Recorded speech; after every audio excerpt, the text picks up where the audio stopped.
Are you trying to choose between Snowflake, Redshift, and Databricks? It can be tough. Each tool has its own strengths and weaknesses. In this video, we'll break down the differences to help you decide which one is right for you. All three tools are designed for data storage and analytics. They help businesses manage large amounts of data and gain insights, but they each have unique features that set them apart. Let's start with Snowflake. Snowflake is a cloud based data platform. It allows users to store data in a flexible way. You can easily scale it up or down based on your needs.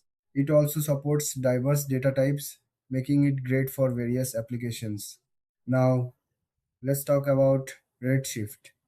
Redshift is Amazon's data warehouse solution. It's known for its speed and performance. Redshift is great for businesses already using AWS services. It integrates well with other Amazon tools, which can be a big plus. Next, we have Databricks. Databricks is built for big data analytics and machine learning. It combines data engineering and data science.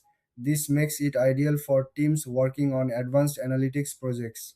Plus, it offers collaborative features for team members. So, what are the key differences? Snowflake is user friendly and flexible. Redshift is fast and works well with AWS. Databricks focuses on machine learning and big data. Each tool has its own target audience.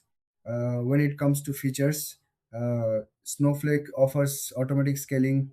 Redshift provides performance optimization tools. Databricks shines with its collaborative workspace for data teams. In terms of pricing, Snowflake and Redshift often charge based on usage. Databricks has a subscription model. It's best to check their websites for the latest details. In the end, if you want flexibility and ease of use, go with Snowflake. If you need speed and are an AWS user, choose Redshift. For advanced analytics and collaboration, Databricks is the way to go.